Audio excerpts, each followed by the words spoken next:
Bom dia, boa tarde, boa noite para você que está ouvindo mais um episódio do podcast Muito Incompetente na NFL. Dessa vez cobrindo um pouco da semana 8 e muito da trade deadline, né? Então, do último dia de trocas que a liga teve logo depois da semana 8.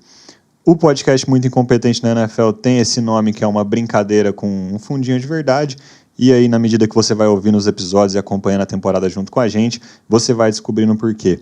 A ideia do nosso podcast é entrar um pouquinho no detalhe da liga e contar para você por que as coisas acontecem do jeito que elas acontecem. No episódio de hoje, além da trade deadline, né, da cobertura das principais trocas que a gente teve, a gente fala também um pouquinho no detalhe sobre o jogo entre San Francisco 49ers e Los Angeles Rams. Eu sou o Lucas, sou o anfitrião, o host do nosso episódio, e hoje, no episódio de hoje, você vai ouvir as vozes de Thiago, Marcos e Léo. Então, bora lá!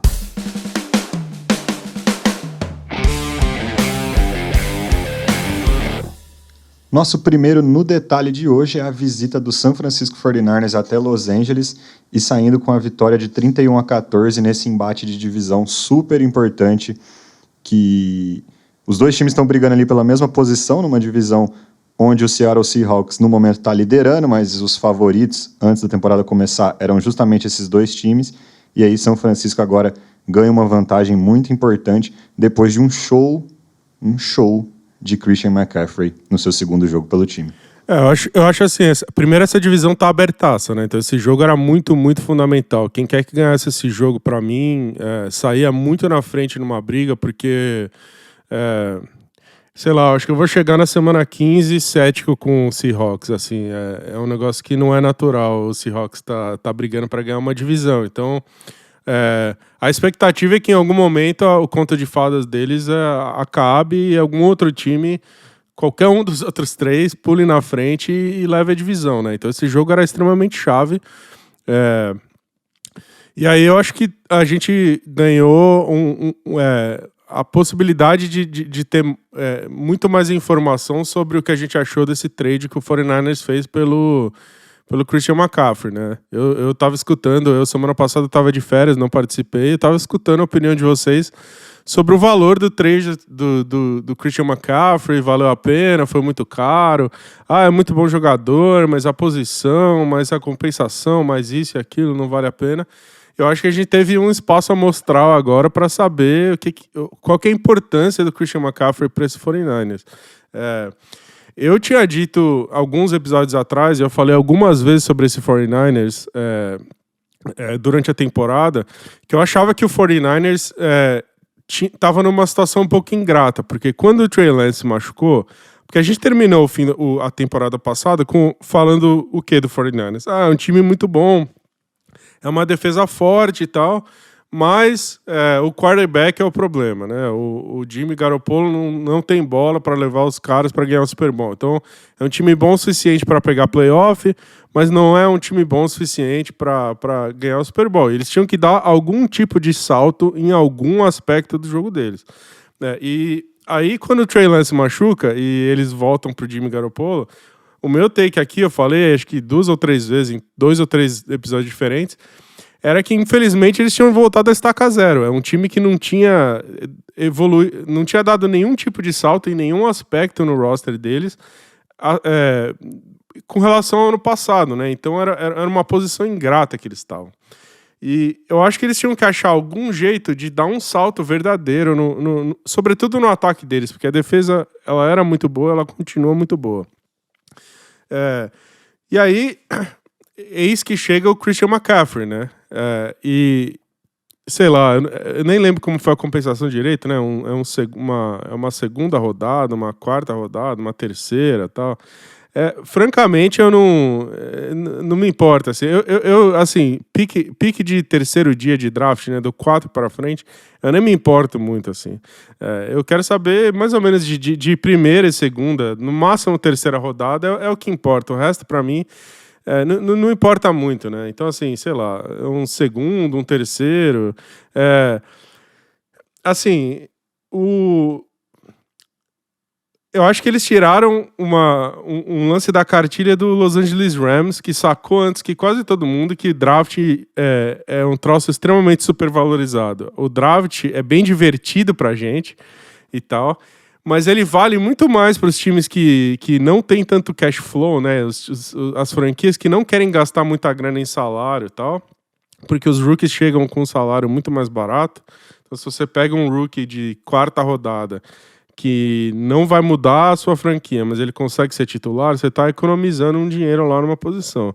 E os donos da NFL que tem mais bala na agulha, tipo Los Angeles Rams e tal, que não se importam em pagar salário alto para jogador, eles não se importam tanto com o draft, assim, né? O Rams está trocando todos os picks altos deles pro jogador, faz sei lá quando, né? Eu nem sei quando eles vão draftar no first round. Eu tava vendo esses dias que o Los Angeles Rams, a última vez que eles draftaram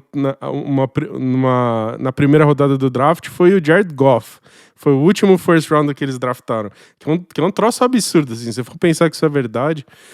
E eles estavam oferecendo 2 first rounds pelo Brian Burns do Carolina Panthers essa semana.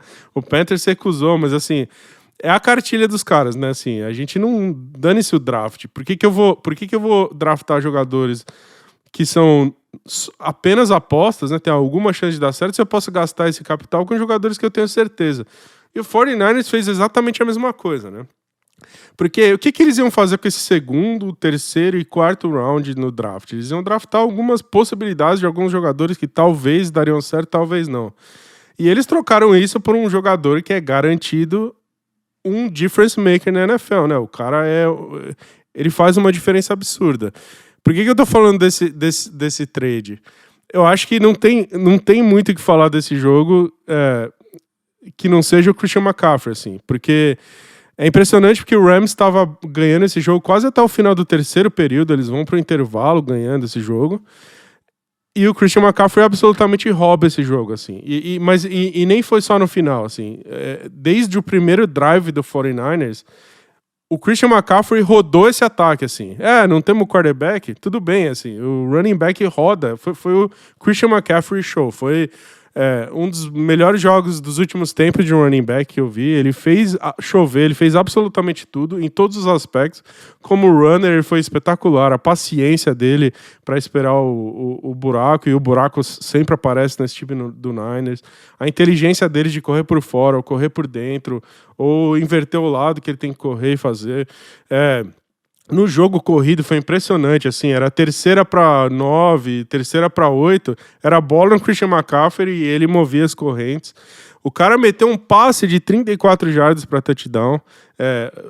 Assim, a única coisa que ele não fez nesse jogo foi fazer chover, de fato. Eu tava esperando ele fazer uma dança da chuva e fazer chover também. Porque fora isso, ele fez absolutamente tudo e ele foi a história do jogo.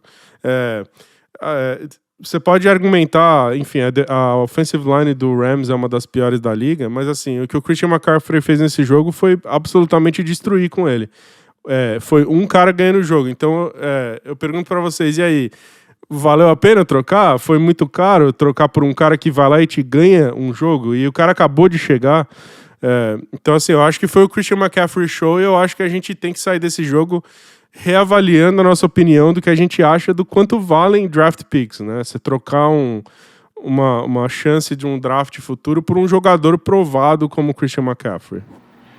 Eu acho, respondendo a sua pergunta, Thiago, que essa semana ela mostrou efetivamente o cenário em que a troca não vale pouco não, vale muito a pena, porque eu concordo com você.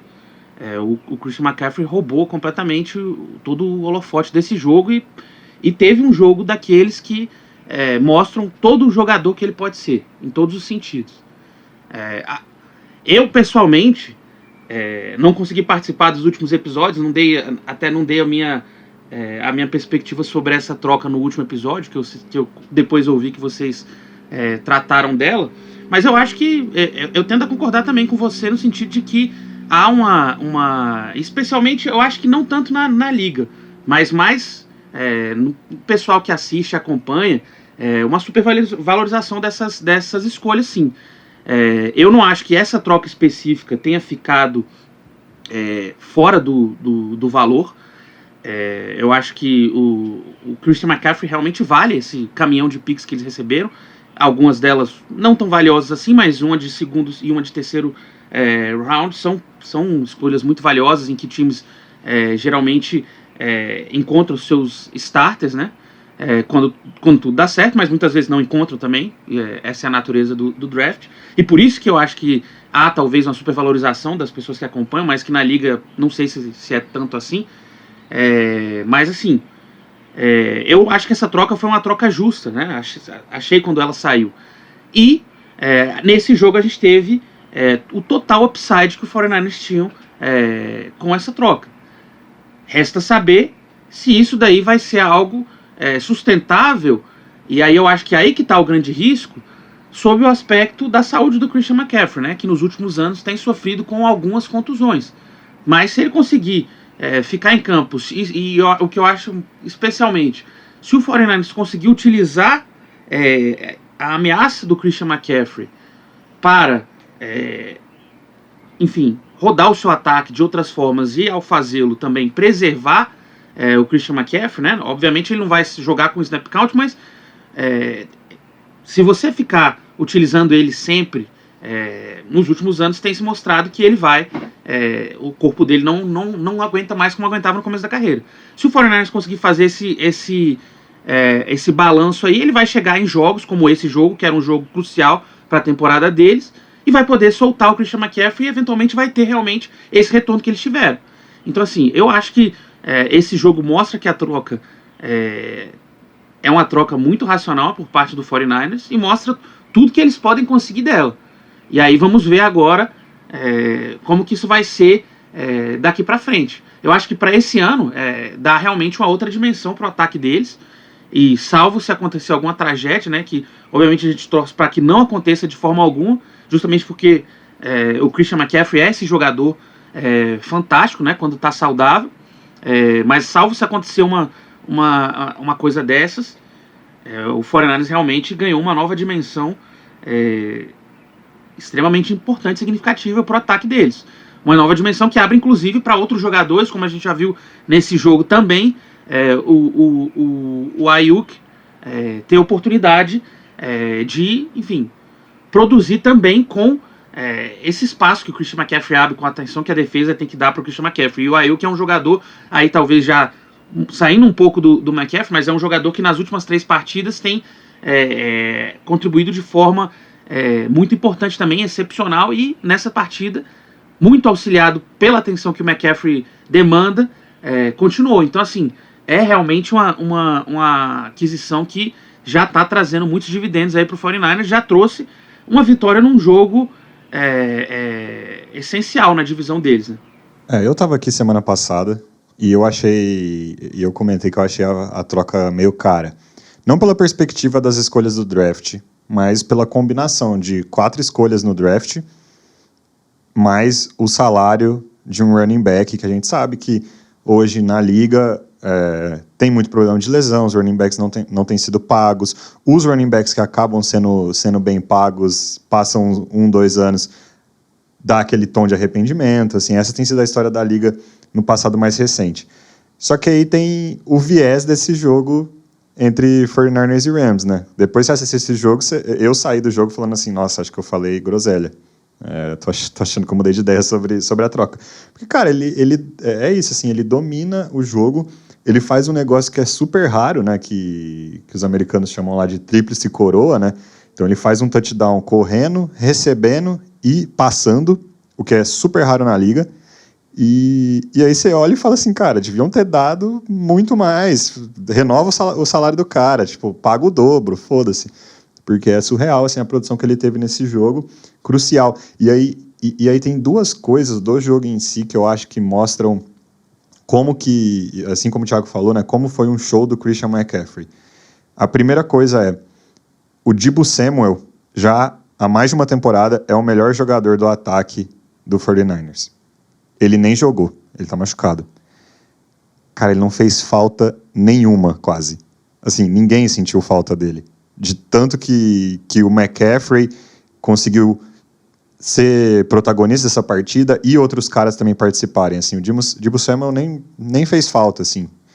E isso eu acho surreal, assim, você conseguir um nível de equipe onde o Deebo Samuel não faz falta para você é muito difícil. E o segundo ponto que mais me impressiona aí do show do Christian McCaffrey foi ver o ataque corrido do Rams, que é quase o completo oposto, né? Então é um time que tem uma offensive line, a gente já falou que algumas vezes horrorosa, principalmente no jogo corrido, ela não gera push nenhum, ela não tá conseguindo nenhum resultado. Só que, cara, você assiste esse jogo, você fica pensando assim, quem são esses running backs atrás dessa offensive line jogando pelo Los Angeles Rams? Porque eles não conseguem fazer nada. Então eles tentaram 3 caras diferentes, né, o Rivers, o Henderson e o Brown, e nenhum fez nada. Nenhum dos 3 consegue absolutamente nada em nenhum momento da partida. E aí, quando a bola vai pro 49ers, o Christian McCaffrey faz o que ele quer, atropela e tal. Então, quando você coloca em perspectiva, é um cara que fez muita diferença nessa partida. Realmente, a partida tem o nome dele escrito sobre toda ela, e foi surreal assim, a produção dele. Tanto é que o Rams não consegue gerar nada de jogo corrido, e chega uma hora que eles claramente desistem, né? Eles começam a fazer screen pro Higbee e para alguns desses running backs o tempo todo, porque o jogo corrido não está entrando, eles tentam ali uma substituição, mas não é isso que resolve o problema deles na partida. Para você ver essa situação do Rams, é um certo conflito de maneira de se construir um elenco que tem hoje em dia na NFL, que o pessoal conversou sobre é muito caro para o jogador que para a posição que você consegue valor. O próprio San Francisco 49ers, ele tentou o Trey Sermon ano passado, né, em 2021, na 3ª rodada, e não deu certo, já dispensou, o cara já tá no Philadelphia Eagles. O Lucas acabou de falar dos 3 running backs do Rams que ninguém produz no nível que o Christian McCaffrey produziu, e isso dificulta o jogo corrido do Rams, que acaba consequentemente dificultando o ataque, muitas situações longas, enfim. Você para pensar, é a minha filosofia, como eu vejo o jogo, porque eu sei que tem esse embate. Para mim, nunca é demais você ter bons jogadores no elenco. E o que o 49ers fez foi isso. Pegou um excepcional jogador e colocou no elenco dele. Simples. Se vocês puxarem o touchdown do George Kittle que selou o jogo, porque o jogo até aí estava 24-14, foi um play action pro Christian McCaffrey que o George Kittle ficou completamente livre na zona. Porque o safety já estava, quando eles fizeram o play action, o safety já deu aqueles 2 passos à frente para tentar pegar uma possível corrida do Christian McCaffrey pela lateral. Enfim, é o efeito que um jogador bom nunca é ruim. E aquela história, e só para completar a situação dos picks, você tem que pensar que um dos picks é o próprio Christian McCaffrey. Ele poderia usar a 2ª rodada do ano que vem num outro running back, que você não sabe se você vai ter certeza. Então, na verdade, o que eles pagaram a mais para ter um Christian McCaffrey foi uma 3ª rodada e uma 4ª rodada.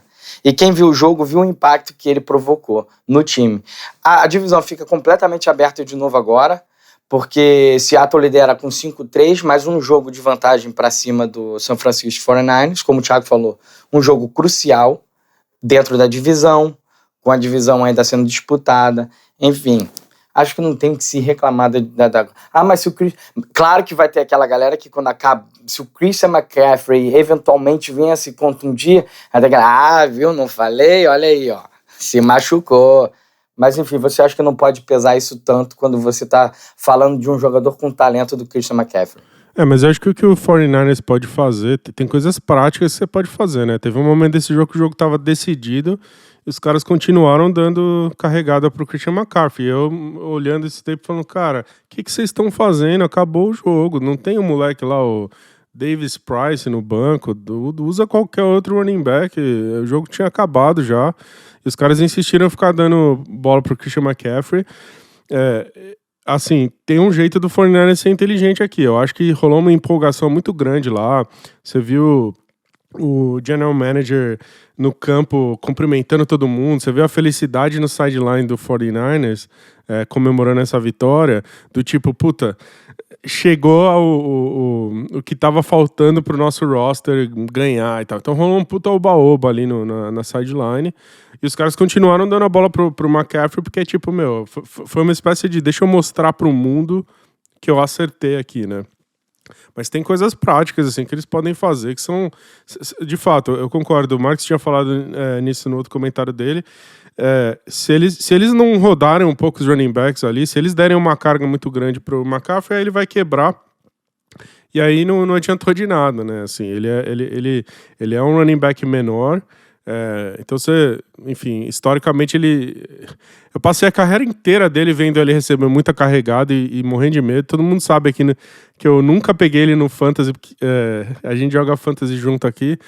Eu sempre falei, cara, ele vai quebrar, e ele durou muitas temporadas, né, inteiro, até ele de fato as lesões começarem a aparecer, mas os caras têm que tomar muito cuidado com isso, né. O Lucas falou, né, o Deebo Samuel não jogou e não fez falta, mas assim, o interessante é que o Christian McCaffrey fez tudo que o Deebo fazia, né, sobretudo no ano passado, né. O que o Christian McCaffrey fez nesse jogo, pediam pro Deebo Samuel fazer, e o Christian McCaffrey é bastante mais bem equipado para fazer tudo isso, né, então foi meio que a temporada surreal do Deebo Samuel do ano passado, condensado em um jogo, mas muito melhor do que o Deebo Samuel consegue fazer. E aí você fica imaginando, né? Se o Christian McCaffrey vai fazer todas essas coisas que é o famoso Deebo Roll, né, do ano passado, né? Se ele vai cumprir a função que o Deebo cumpriu no ano passado, aí você imagina o Deebo caindo de paraquedas num game plan que ele pode ser usado de 1000 outros jeitos, né? Então eu fico imaginando o Deebo Samuel sendo só um wide receiver, talvez no slot ali, fazendo um jogo curto e tal, para deixar o Ayuk jogar mais fundo no campo. É mais uma peça extremamente perigosa para ser colocada num game plan, mas aí eu tô com o Léo também. É impressionante, né? Agora todo mundo vai se cagar ali. Como é que nós vamos marcar o Christian McCaffrey? E aí abre espaço demais para todo mundo, né? Abre o play action do George Kittle, que é extremamente perigoso. Que jogador gostoso de ver jogar, assim. É bonito de ver o cara jogar. E aí esse play action abre muito mais com ele. E o Brandon Ayuk é muito bom jogador e tal, e aí o Deebo jogando como slot receiver vai ser extremamente perigoso, porque com o Christian McCaffrey em campo, o Garoppolo vai sempre ter o Deebo Samuel meio que livre ali a 10 jardas dele para botar a bola na mão dele e deixar ele resolver do jeito que ele faz. Então assim, sei lá, tem um cenário assim que esse 49ers é meio que a única ameaça pro Eagles na NFC, assim, né? Porque é difícil, assim, você se livrar de um oba-oba com uma rodada de Christian McCaffrey, mas, assim, eu já vejo o 49ers se posicionando para ganhar essa divisão e para ter bola para brigar contra o Eagles para ir pro Super Bowl, assim, esse é o impacto, assim, que eu vejo nesse jogo. Quanto ao Rams, assim, eu tava pronto para vir aqui falar que era a pior linha ofensiva da liga. Aí, no último jogo da rodada, a linha ofensiva do Bengals falou hold my beer, né? E aí fez um jogo pavoroso. Então, assim, uma dessas duas linhas ofensivas é a pior linha ofensiva da liga. Eu tava esperando o Rams um pouquinho melhor saindo da bye week deles, né? Porque eles folgaram na semana passada. E eles começaram bem, né? Assim, certas coisas estavam funcionando, né? O Allen Robinson, para mim, tá cada vez um pouquinho melhor a química dele com o Matt Stafford. O Stafford fez possivelmente o melhor jogo dele na temporada, talvez, jogou relativamente bem. Tava tudo funcionando, né? O Rams vai para o intervalo ganhando esse jogo, tava ganhando quase até o fim do terceiro período. Então, assim, foi um jogo melhor do Rams, mas essa linha ofensiva, uma das piores da liga, eu acho que meio que me impede de enxergar um cenário em que eles corrigem as coisas e de fato competem, assim. Acho que é um jogo até que o placar ele é um pouco mentiroso, assim, em certos aspectos, né? O Rams não foi atropelado como um 31-14 indica que foi. Esse jogo podia ter sido muito mais parelho, né? O Jalen Ramsey dropou 2 interceptações, assim, da bola bater na mão dele, pipocar, poderiam ter virado o jogo. O Stafford concorda, ele jogou muito bem. Acho que teve um ajuste que o 49ers fez na volta do intervalo, que começaram a lançar blitz atrás de blitz para cima do Rams, que deu uma silenciada um pouco no Stafford. Assim, teve um outro lance que o Stafford conseguiu corrigir, ajustar a proteção e soltar um passe rápido, mas isso foi um ajuste que mudou um pouco ali o segundo tempo, e aí começou, né? Veio o Christian McCaffrey e falou, ó, beleza, galera, foi divertido esse jogo aqui até agora, mas eu vou ganhar, tá? E tudo bem. Mas eu acho que, assim, além do placar, é um jogo meio esperançoso do Los Angeles Rams, apesar de tudo, né? Só que tem um ponto que é negativo, né? Porque a situação na divisão, embates de divisão, a gente tem falado aqui sempre que a gente comenta um jogo que é embate de divisão, né? Embates de divisão são cruciais. Então, na divisão deles, o 49ers agora está com 3 vitórias dentro da divisão e nenhuma derrota. E sendo que dessas 3 vitórias, 2 foram contra o próprio Los Angeles Rams. Então, eles já ganharam do Rams 2 vezes, eles ganharam do Seattle, que lidera a divisão, 1 vez, e aí agora eles têm que jogar contra a Arizona 2 vezes ainda, a Arizona que tem sido, na prática, o pior time dessa divisão. Tudo bem que agora eles têm o DeAndre Hopkins de volta, o ataque já começa a dar indício que vai rodar melhor, mas enfim, o Arizona até agora tem sido o pior time dessa divisão. Então o 49ers joga 2 vezes contra os caras e depois uma outra vez contra o Seattle, lá em Seattle. Então, ele se coloca numa posição que, mesmo que eles não estejam liderando a divisão agora, eles são o time que estão melhor nessa divisão, apesar de tudo. Porque o próprio Seahawks só jogou 2 vezes na divisão, ganhou uma, perdeu outra. O Los Angeles Rams jogou 3 vezes na divisão e já perdeu as 2 para o 49ers e ganhou uma. E o Cardinals jogou 2 vezes na divisão e perdeu as 2. Então, assim, nesse desempate, nesse bolo dessa divisão, o 49ers, depois dessa partida, se coloca numa posição muito favorável ali para vencê-la. E só para finalizar esse jogo, eu queria fazer um comentário rápido apenas sobre 2 coisas. Uma que a gente já falou muito aqui nos nossos episódios, que é a linha ofensiva do Rams, e a outra é a defesa do 49ers, né? E o que eu acho interessante, talvez a única outra coisa que eu teria a dizer, além dos comentários sobre o Christian McCaffrey nesse jogo, é que em um momento ali no primeiro tempo, parecia que o ataque do Los Angeles Rams finalmente ia funcionar. Teve um momento que, e aí até foi algo que o Thiago falou, que até o final eles ficaram até boa parte do terceiro quarto na frente, então eles estavam no jogo, até o Christian McCaffrey realmente acabar com a partida, e eles estavam no jogo por causa de um momento que aconteceu no jogo em que eles fizeram 2 drives longos seguidos, né, que resultaram em touchdowns, e aí parecia que o ataque do Rams finalmente ia andar, parecia que a linha ofensiva deles estava melhor depois dessa bye, né, que eles tiveram, enfim, parecia que era a volta talvez do Los Angeles Rams. Só que aí a defesa do 49ers claramente faz um ajuste, e depois disso acabou pro ataque do Rams, eles não conseguiram mais fazer nada. E a própria linha ofensiva, que a gente via talvez algum avanço, né, nesse começo do jogo, novamente desmoronou, né? Se a gente pegar simplesmente os números, não parece que foi tanto. 2 sacks, 4 hits, então assim, você pensa, bom, aparentemente a linha ofensiva melhorou, se você olhar simplesmente os stats. Só que todos esses 2 sacks, esses 4 hits, eles vêm nessa parte final do jogo, ali no segundo tempo. Então assim, você vê que novamente a linha ofensiva do Rams custa para eles a chance, né, de disputar, enfim. É um time que, a exemplo do Bengals, a exemplo do Indianapolis Colts, que talvez a gente agora não coloque mais entre os times que estão brigando por alguma coisa no ano, mas são linhas ofensivas que continuam custando que esses times tenham alguma chance de competir, porque seus ataques não conseguem produzir por causa dessa proteção muito ruim da linha ofensiva. E aí agora essa linha ofensiva do Los Angeles Rams vai ter mais um desafio no próximo domingo contra o Tampa Bay Buccaneers, né? Então, esse embate que em outras temporadas, e talvez até no início dessa temporada, poderia ser uma prévia de uma final de conferência, vai acontecer na semana 9, com os 2 times com recorde negativo agora, né? Então, tanto o Los Angeles Rams quanto o Tampa Bay Buccaneers, alguém vai vencer esse jogo, eu acho, né? Empates são raros, mas nunca duvide da incompetência na NFL. Alguém vai vencer esse jogo e vai ganhar um respiro, outro time vai terminar de enfiar o pé na jaca e ficar numa situação muito delicada, com metade da temporada tendo rolado. Enquanto isso, o 49ers ele vai para uma semana de descanso, então volta só na semana 10.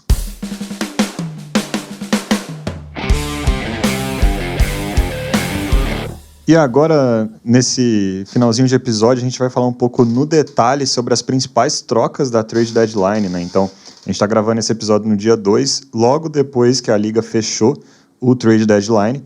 Então, no dia 1º de novembro, a liga encerra seu momento de trocas. Daqui para frente, ninguém troca mais nada com ninguém até o término da temporada.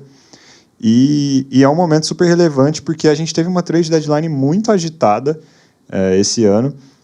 E conta um pouco a história sobre os times, né? Sobre onde os times se veem, o que eles imaginam para o restante da temporada e tudo mais. A gente não vai conseguir comentar todas as trocas, porque a gente teve realmente muita movimentação, então a gente separou aqui algumas das principais para comentar. Começando pelo Miami Dolphins, o ativo Miami Dolphins nessa trade deadline, que primeiro, eles trocam com o Denver Broncos pelo Bradley Chubb, defensive end / linebacker Bradley Chubb, um jogador sensacional. Então, eles mandam para Denver o Chase Edmonds, que era um dos running backs ali que eles estavam tentando, ele estava dividindo muito com o Mostert para ver quem que era o running back principal do time. Mandam também uma escolha de primeira rodada que eles têm do 49ers e uma escolha de quarta rodada para receber o Bradley Chubb e uma escolha de quinta rodada em 2025. E aí, logo depois, né, um pouco depois dessa troca, eles ligam para o 49ers e pegam o Jeff Wilson Jr., que era o running back titular do 49ers até o Christian McCaffrey entrar na equipe, e eles recebem o cara em troca de uma escolha de quinta rodada já no ano que vem. Então, essas trocas aqui do Dolphins posicionam no time, né? Diz que o time se vê como um contender para o resto da temporada, né? Eu acho que analisar esse trade deadline é interessante porque os times dizem pra gente o que eles acham deles mesmos, de certa forma. E é óbvio que o Miami acha que pode competir esse ano. O time tá ganhando jogos, o time é muito bom, o time ganhou do Buffalo Bills, caramba. Agora, eu acho esse trade ele é pesado. Na hora que ele saiu, foi um choque assim pra mim, porque na minha opinião, o Dolphins traz um jogador excelente para o maior buraco que eles tinham, na minha opinião, assim.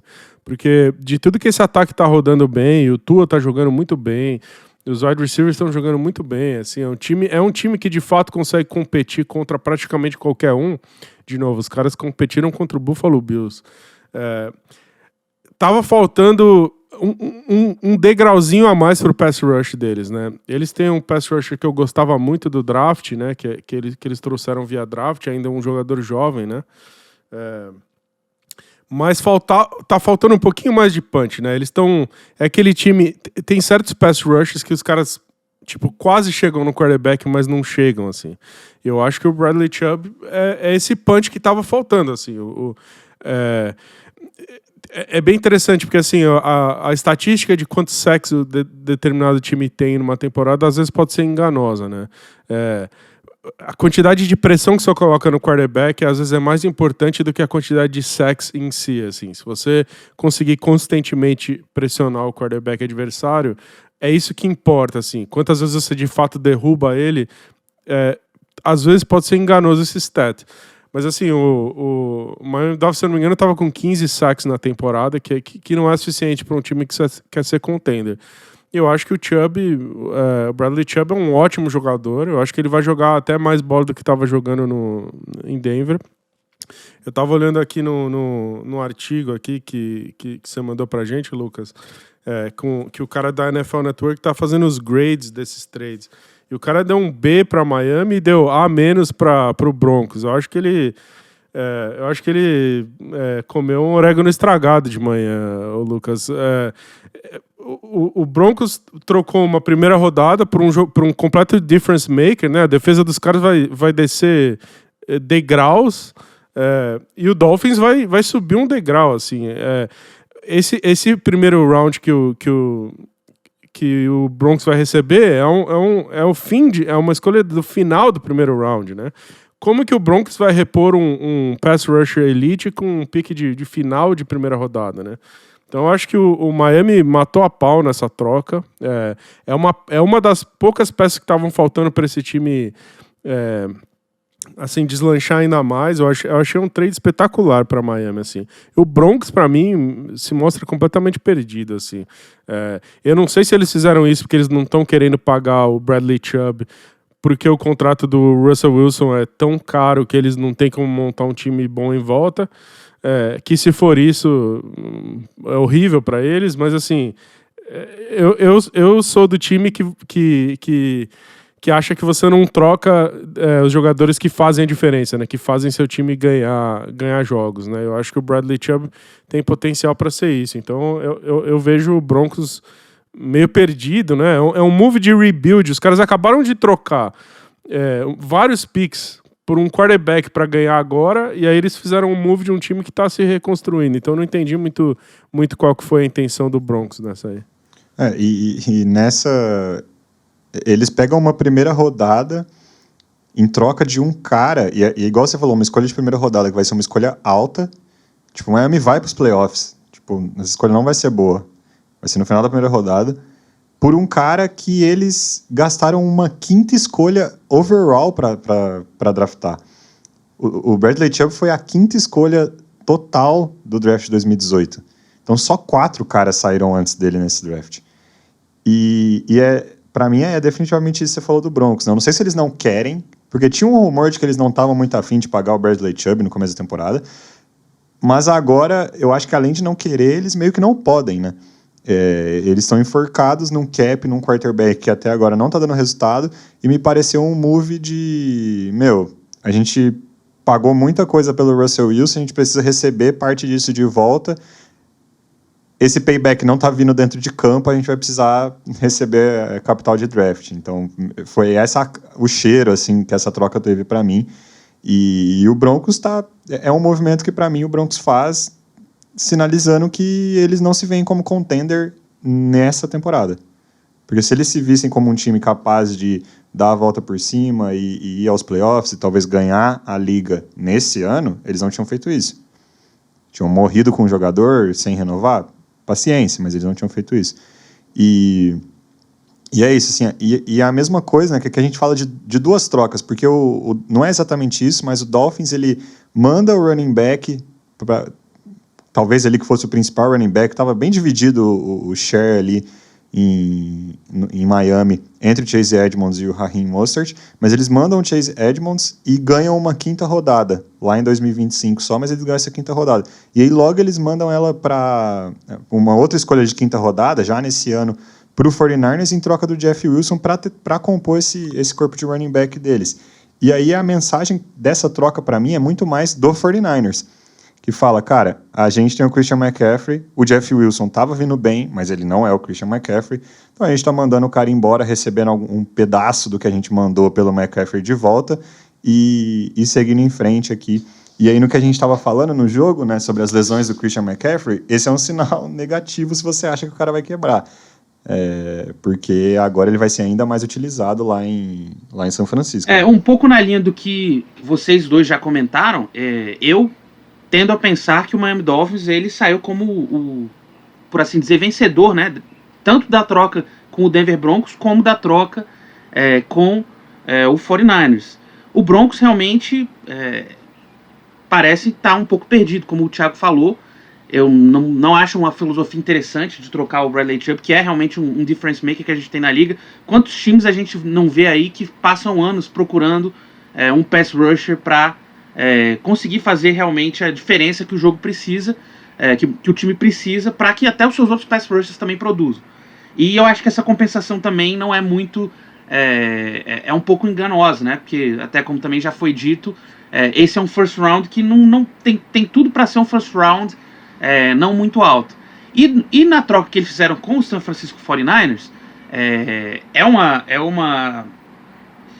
pelo lado do 49ers, eu também não consigo entender tanto. Eu acho que eles poderiam se utilizar um pouco do Jeff Wilson para aliviar o trabalho do Christian McCaffrey, né, que, enfim, como a gente falou na primeira parte, não pode ficar com essa carga de trabalho toda, até pelo histórico recente dele de contusões, mas enfim, eles também têm outros jogadores que podem cumprir essa função, então não acho que isso seja um demérito tão grande, né? Fica parecendo um pouco aquela troca que o time faz para recompor seu draft um pouco depois de já ter gasto muitas picks para trazer o McCaffrey. Não sei se era estritamente necessário, mas a compensação ali tá justa, então não vejo como tão ruim assim para o 49ers. Agora, para o Miami, é uma troca muito interessante, porque você traz de novo o Jeff Wilson para trabalhar com um técnico que já conhece ele, que em tese ele já vai chegar conhecendo o ataque do Miami Dolphins, né? Conhece o Mostert também, já trabalhou muito com ele. Então, assim, é uma troca que funciona. É um time que já estava fazendo um running back por comitê e vai trazer um cara que eles vai poder colocar ali instantaneamente e vai ter um papel lá dentro daquele ataque que ele já conhece. Isso é um problema que a gente tem para essas trocas no meio da temporada. Às vezes você traz um jogador para colocar num sistema completamente novo e ele não vai produzir de imediato. Ele vai talvez ter dificuldades para aprender o playbook, enfim. Nesse caso, não. Então é uma troca que faz muito sentido para o Miami. Então, assim, o Miami mostra claramente com esses dois moves que ele pretende disputar esse ano. É uma mentalidade quase, eu não diria que all-in, porque você trouxe o Bradley Chubb, ele vai ficar aí para muitos anos. Mas, enfim, é uma mentalidade de vencer agora. E eu acho que os dois moves fazem muito sentido e vão ajudar muito o Miami Dolphins nesse ano. E, no caso do Bradley Chubb, por muitos anos aí, dependendo do que o time resolver fazer em relação ao contrato dele. Eu acho que, sim, vitória para o Miami Dolphins nessas duas trocas. O que eu poderia acrescentar é o seguinte: nós mesmos já comentamos no jogo Miami e Buffalo Bills, que é a única derrota do Buffalo na temporada, de como o Miami venceu aquele jogo, pressionando o Josh Allen. Então, é um movimento que eles exatamente trazem para fortalecer isso ainda mais. Porque eles ainda têm um jogo, ainda tem, vamos dizer assim, um jogo da volta, o jogo em Buffalo, contra o Bills. E aí você olha a divisão, e Miami está com 5-3, Buffalo está com 6-1. Se Miami ganha novamente de Buffalo, a diferença passa a ser um jogo. Pela divisão, eu estou falando até pela divisão. Eu ainda considero o Buffalo Bills o favorito para vencer a divisão. Mas acho que Miami está até já pensando em vencer a divisão. Como vocês estão falando, é um movimento para vencer esse ano. E quando você olha os recordes dos outros times da AFC e de como ela está, é um movimento que praticamente coloca eles no, pelo menos, wild card. Entendeu? Bota Miami pelo menos no wild card. E sobre o aspecto de Denver ter feito a troca, ela é nítida, que é em função do salary cap. Eles estão com projeção de 18 milhões só disponíveis. Não vai conseguir pagar o Bradley Chubb. Eles perderiam o Bradley Chubb de graça. E um contrato dele não retornaria um first round em compensação para eles. É uma troca que eles fizeram com certeza num jogador que eles sairia e eles pegaram um first round. Se vai ser um first round baixo, alto ou não, para eles acho que não vai fazer tanta diferença. E até porque tem um detalhe, Denver Broncos é um time que nos últimos anos tem surpreendido com alguns pass rushers, que, vamos dizer assim, saem do nada. Teve o Shaq Barrett, que agora está no Tampa Bay, foi campeão lá em Tampa, um dos principais jogadores. E nos últimos jogos que eu vi de Denver Broncos, eu comecei a prestar atenção no Baron Browning, um outside linebacker deles que joga lá no sistema deles e que tem aparecido bem nos últimos 2 jogos. Então, não vou colocar ainda nessa categoria, mas talvez Denver ache que já tem um substituto ali pro Bradley Chubb, talvez não no mesmo nível, mas alguém que de repente não faça a defesa como um conjunto sentir tanta falta do Bradley Chubb. E só antes da gente ir para a próxima troca, eu ia só fazer o último comentário sobre o efeito borboleta na NFL, né? Então, muitos anos atrás, em 2016, horas antes do draft, sai um vídeo do Laramie Tunsil, que é um offensive tackle, com um gás ali, de uma máscara de gás, onde ele estaria fumando maconha, enfim. Um negócio que faz ele no draft, ele que era um cara cotado para ser talvez a primeira escolha daquele draft, cair e ele cai no colo do Miami Dolphins na 13ª escolha naquele ano. Os anos passam e o Houston Texans troca várias escolhas para ter o Laremy Tunsil. Uma dessas escolhas vira a 3ª escolha overall no draft de 2021, que o 49ers paga mundos e fundos para o Miami Dolphins para escolher o Trey Lance, quarterback lá agora em 49ers, que está machucado. Com parte das escolhas que o Miami recebe pela escolha que o 49ers gastou no Trey Lance, vira esse grupo aqui. Jalen Waddle, Tyreek Hill e Bradley Chubb. Então esse é o efeito borboleta aqui. E eu resumo isso com uma palavra no plural. Aulas. Aulas do Miami Dolphins aí para o resto da liga. Nesse efeito borboleta. Mas seguindo em frente aqui para uma próxima troca que a gente teve, que é o Roquan Smith, linebacker ex-Chicago Bears, indo para o Baltimore Ravens em troca de uma escolha de 2ª rodada e uma escolha de 5ª rodada em 2023 e um outro linebacker que era do Ravens, o A.J. Klein. Roquan Smith, que era um cara que era mais um cara com dilema de vai ser pago ou não vai ser pago, né? E aí agora ele acaba em Baltimore reforçando o time do Ravens. Eu acho que essa troca também, eu não vejo aqui um vencedor. Eu acho que ela faz muito sentido para ambos os times. É um jogador que tem uma qualidade que é conhecida de todos e que, enfim, vai demandar um contrato à altura dessa qualidade. E todos os reports indicavam que lá em Chicago, o relacionamento dele, desde o início do ano, no próprio training camp, não era adequado. Então é um jogador que aparentemente não estava dando liga ali no novo regime, né, do técnico novo do Chicago Bears. E, enfim, eles estavam com muita dificuldade, não estava recebendo o tratamento que o jogador vocalmente já tinha mostrado que não estava satisfeito com o tratamento que o time de Chicago estava ali dispensando. Então era uma renovação que se mostrava muito difícil. E aí, do outro lado, a gente tem o Baltimore Ravens, que a gente já apontou várias vezes como um time em capacidade de brigar na AFC, né?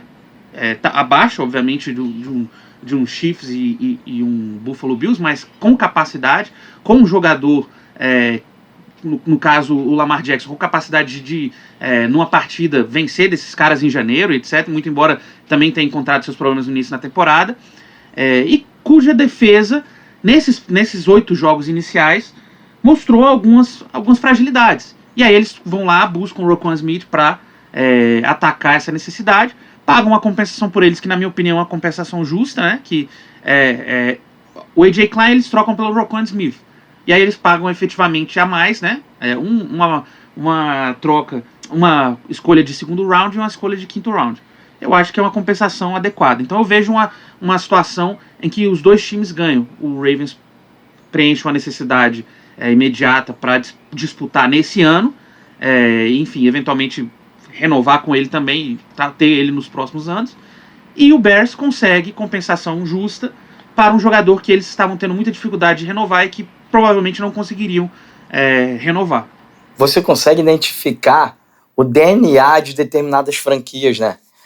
Como Baltimore prioriza a defesa, como Baltimore prioriza jogadores defensivos.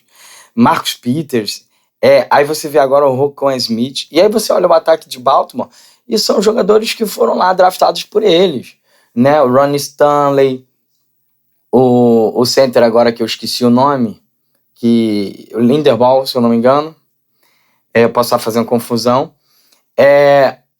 Lamar Jackson, Devin Duvernay, mas em termos de defesa, essas trocas, quando você vê Baltimore fazendo alguma troca, alguma situação desse tipo, se movendo na off-season e tal, é sempre pro jogador de defesa.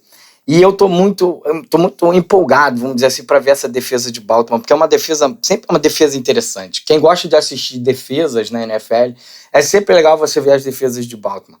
E agora você tem ali Patrick Quinn, Roquan Smith, eles draftaram, para mim, um dos estilos do draft, que foi o David Ojabo, que era o defensive end de Michigan, que durante o processo do draft teve uma contusão, se eu não me engano, não lembro se foi um rompimento de Aquiles, eu não lembro qual foi a contusão, mas tá voltando já, parece que volta já ainda esse ano. Jason Pierre-Paul, JPP, né, que a Hall da Fama, na minha opinião, a Hall da Fama espera o JPP. Você tem Justin Houston ainda fazendo uns sackzinhos deles ali. Essa defesa acho que vai dar uma subida de nível muito legal, vai valer a pena muito ver a defesa de Baltimore jogar agora. Eu acho que aqui eu acho interessante que o Léo citou esse lance do DNA, porque acho que tem a ver com o DNA do que o Ravens sempre vai querer ser, né? Mas o Marcos falou, eu não sei se tem vencedores e perdedores, porque foi bom para os dois, mas assim, um time claramente melhorou bastante, um time bom melhorou e o time ruim piorou, né? Eu acho que a NFL é sempre assim, né? Os times bons continuam bons, os times ruins continuam ruins, né? O Ravens é bem administrado desde que eu assisto futebol americano, é impressionante, né? Eu acho que eles conseguiram se dar um luxo aí, porque eu acho que tem duas coisas. Eu acho que o Roquan Smith é um ótimo jogador, muito, muito bom. Ele talvez seja um dos 3 melhores linebackers, inside linebackers, digamos assim, né? Sem contar edge, né? Mas assim, a NFL tem um lance assim com off-the-ball linebackers que é parecido com o lance do running back de não valorizar essa posição tanto quanto outras, né? Então, a maioria dos times valoriza muito mais edge rushers do que linebackers que jogam off-the-ball. Mas o Ravens tem um esquema tão bem montado, assim, eles tiram produção de edge rushers consistentemente faz décadas, né? Então, assim... Eles acham caras na terceira rodada que produzem para eles, produzem por 4 anos, aí eles deixam outro time pagar e traz o próximo, e o próximo produz. O Léo já falou aí do rapaz de Michigan que eles trouxeram, mas antes disso tinha sido lá o Zadarius Smith e não sei o quê, aí deixa outro time pagar. Eles tinham achado lá o rapaz de Penn State, lá o Jason Owe, que tá jogando muito. Então, assim, eles tiram produção de edge rushers que custam barato para eles, e isso dá para eles o luxo de ir atrás de um off-the-ball linebacker, como o Roquan Smith, que eu acho que é um lance que eles estavam procurando faz bastante tempo, né? Eu não acho que aqui foi um time plugando um need muito específico, né? Para mim, por exemplo, quando a gente comentou Miami precisava muito especificamente de um pass rusher elite no time deles. Eu não acho que essa era a peça que faltava pro Ravens, mas aí eu acho que o Ravens tem um GM muito bom que identificou um jogador excelente, um difference maker, e plugou lá. Eu acho que eles estavam procurando faz bastante tempo um linebacker que fosse o líder ali no miolo da defesa deles, porque, alinhado com o que o Léo falou, é parte do DNA do que o Ravens é, né? Eu acho que se você é velho o suficiente, você cresceu vendo o grande time do Ravens, dos anos 2000 jogarem, e é o que eles eram, né? Eles eram liderados pelo linebacker, né? Então, assim, eu acho que eles estavam procurando, eu acho que eles estão sempre procurando um linebacker para ser o líder ali da defesa. Eu acho que o Roquan Smith pode fazer isso. O Chicago Bears é um time ruim ficando pior, né? Eles conseguiram esse pique, eles vão draftar um jogador que não vai fazer diferença nenhuma e segue o ciclo, assim. Eu não confio nem um pouco nesse novo GM, o Ryan Poles. E até numa perspectiva de time bom, sabendo que é bom e querendo brigar nos playoffs, e o outro time ruim, sabendo que talvez essa temporada não é para eles, né?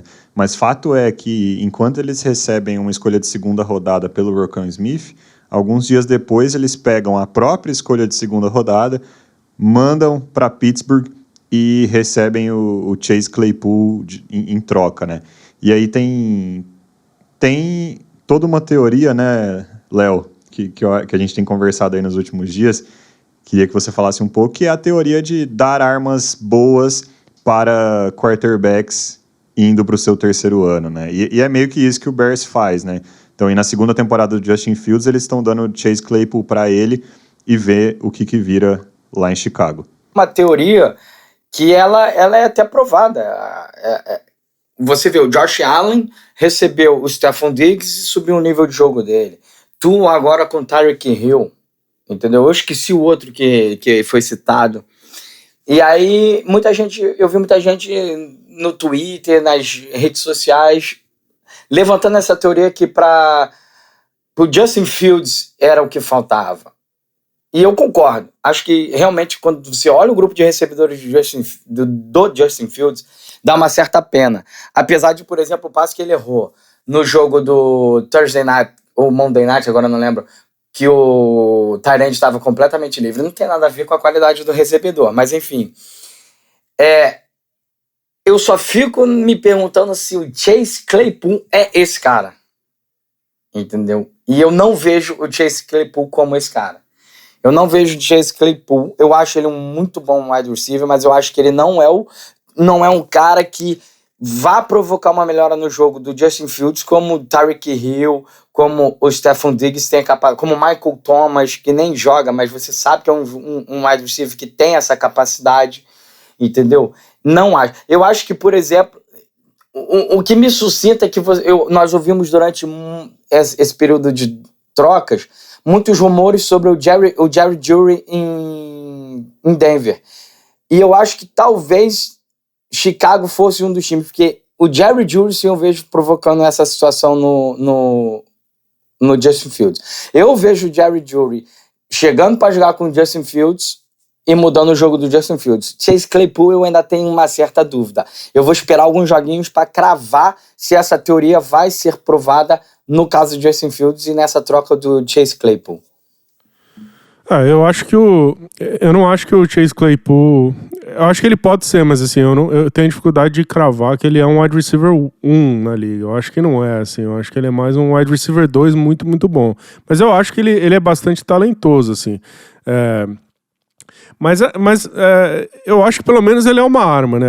Eu acho que não dá pra você colocar ele nessa lista que você colocou, né? O Tua ganhou o Tyreek Hill, é outro nível de jogador. E o Stephon Diggs também é outro nível de jogador. Então eu não acho que é assim, demos a arma que faltava pro Justin Fields virar quarterback da NFL. Acho que não é bem assim, porque não é. O Chase Claypool é um bom jogador, mas não é um... Eu não acho que ele é um jogador elite que vai chegar e fazer toda a diferença que o Bears precisa. Mas ele é um bom jogador, né? Não, assim, pelo menos... E assim, não tá substituindo ninguém, né? Então não é que eles tiraram o fulano e entrou o Chase Claypool no lugar. Ele tá entrando... É o melhor wide receiver do roster deles, imediatamente, e é um jogador que entra lá pra substituir o vácuo, né? Então... no fim das contas, eu acho só que esse Bears ele falhou terrivelmente nesse último draft de não trazer. A gente tinha, nesse último draft, no primeiro draft do Ryan Poles, tinha uma das melhores classes de wide receiver que eu já avaliei na minha vida. Assim, era uma classe maravilhosa de wide receivers. Eles podiam ter achado esse difference maker que ia chegar lá e ter um impacto pela próxima década, digamos assim. Um jogador desse nível que você citou, muito melhor do que o Chase Claypool. Eles falharam redondamente em fazer isso. Eles foram trazer lá o Velos Jones, sei lá, que é um jogador é um prospect que eu não gostava, e ele tá se mostrando tão ruim quanto eu achava que ele ia ser. Assim, acho que pelo menos é uma arma, assim, é alguma coisa, é um negócio que eles melhoram bastante o nível das armas, dando a melhor arma que agora o Justin Fields tem, mas acho que não resolve 100%, porque, de novo, eu acho que é um time que tá sendo mal administrado, e então, assim, se essa é a resposta que eles têm, eu acho que eles estão com problema, assim. Eu acho que no momento que eles plugaram um wide receiver 1 e o Chase Claypool virar o 2, aí a coisa começa a ficar boa pro Justin Fields. Antes disso, foi só um jeito que eles acharam ali de dar uma melhorada, mas nada com impacto tão grande assim, né? E eu diria que é uma compensação robusta, né, pelo Chase Claypool, né? Uma escolha de segundo round, especial para um time como o Chicago Bears. Uma coisa é você ter um time que tá pronto e precisa de wide receiver. E aí, enfim, você pode se dar ao luxo de arriscar uma escolha dessa com um wide receiver que você já tem alguma coisa na liga, algum tape dele para saber o que ele é. Mas o Chicago Bears tem muitas necessidades. A gente viu até, acabaram de criar uma necessidade nova, saindo do Roquan Smith, né, que a gente falou agora anteriormente. E só um parênteses em relação a isso, eu vejo aquela troca como uma troca de iguais, né, dado o contexto de que eles já tinham envenenado a relação com o Roquan Smith. Obviamente, perder o Roquan Smith é uma perda enorme. E uma perda que eles terão de suprir com as escolhas de draft. E agora eles acabaram de mandar uma escolha alta pelo Chase Claypool. Então, assim, eu acho que se você acredita que o Chase Claypool é um wide receiver 1 da NFL, a troca faz muito sentido. Vamos ver se ele vai se provar um wide receiver 1 da NFL. Se for para ele ter um papel de wide receiver 2, por exemplo, aí eu já acho que o Chicago Bears gastou demais aí, né, nessa escolha. Por quê? Porque o time não vai disputar esse ano, então assim, poderia achar um wide receiver 2 com essa escolha, ou na free agency, ou enfim, em um outro momento. Agora, se ele realmente, se você vê ele como um wide receiver 1 e ele virar um wide receiver 1, aí a troca realmente faz muito sentido e ela acaba se pagando. Do lado do Pittsburgh Steelers, na minha interpretação, o que eles viram foi o seguinte: eles viram que o outro wide receiver que eles pegaram, o Pickens, já deu certo, né? E, enfim, na análise deles, eles encontraram já 2 wide receivers que estão acima do Chase Claypool e do que o Chase Claypool pode vir a ser na NFL. E aí, fazendo esse diagnóstico, realmente você conseguir uma escolha de segundo round por um wide receiver que seria o terceiro no seu roster, realmente é uma troca muito boa. Eu vejo o Pittsburgh Steelers como os vencedores, né, dessa troca, por assim dizer. O front office lá de Pittsburgh, eles devem se olhar assim, fazer uma reunião, eles falam, vamos falar sobre wide receiver aqui. Cara, os caras devem pegar uma breja, quem é de cigarro pega um cigarro, um charuto, assim, deve ser a reunião mais tranquila que eles fazem, porque eles tiram um recebedor bom de qualquer lugar, assim, todo ano os caras tiram um recebedor novo, bom, produtivo, e ninguém entende de onde eles conseguiram fazer isso, mas o fato é que lá em Pittsburgh eles fazem isso ano após ano, já faz muito tempo, assim, então, para eles, eu acho que tem uma certa tranquilidade na hora de receber valor numa troca por um recebedor, porque eles sabem que eles vão conseguir, ou com os caras que eles têm hoje, né, que igual você falou, tem o Pickens, ou com o cara que eles vão trazer no futuro, eles sabem que eles vão conseguir treinar o cara e fazer um novo monstro recebedor na liga. Agora, a teoria que eu estava comentando com o Léo, só para ajudar a complementar o que o Léo falou, é uma teoria que ela serve, hoje para quem ainda acredita no Justin Fields e no Trevor Lawrence, é muito baseado nessa teoria, que é, o Josh Allen, ele fez um salto absurdo no ano 3, que também foi o ano que ele recebeu o Stephon Diggs. O Tua Tagovailoa está fazendo um salto muito bom agora, que é o 3º ano dele na liga, que também é o ano que ele recebeu o Tyreek Hill. O Jalen Hurts, que era o cara que o Léo esqueceu, o Jalen Hurts está fazendo um salto absurdo agora no que é o ano 3 dele na liga, também o ano que ele recebeu o A.J. Brown no time. E aí, o Justin Fields ano que vem vai ser o 3º ano dele de liga, agora com o Chase Claypool e talvez com mais alguém, a gente não sabe qual vai ser o corpo de recebedores. E o outro cara que está indo para o ano 3 na liga é o Trevor Lawrence lá em Jacksonville. E no ano 3, tudo indica que o Trevor Lawrence vai ter o Calvin Ridley como recebedor dele. Que essa foi uma das trocas mais curiosas, assim, na minha opinião, desse trade deadline, porque o Jaguars recebe o Calvin Ridley em troca de um monte de escolha cheia de condição, tá? Eu nem vou falar aqui que eles estão dando pro Atlanta Falcons, porque você não sabe o que eles estão dando pro Atlanta Falcons, porque tem um monte de gatilho lá.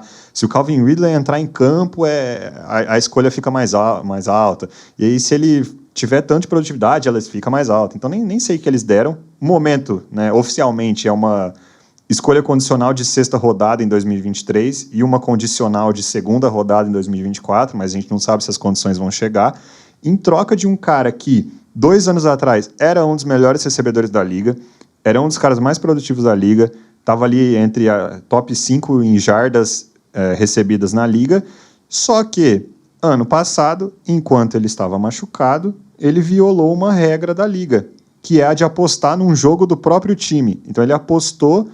Enquanto ele estava machucado, ele não ia jogar aquele jogo, mas ele fez uma aposta no jogo entre Atlanta Falcons e Jacksonville Jaguars. E isso rendeu para ele uma punição. Então ele não joga essa temporada porque ele está punido. E agora ele vai jogar no time que estava na aposta que suspendeu ele Ano que vem a gente não sabe como o cara volta. Mas existe um mundo que o Jaguars dá um recebedor número 1 pro Trevor Lawrence nessa troca?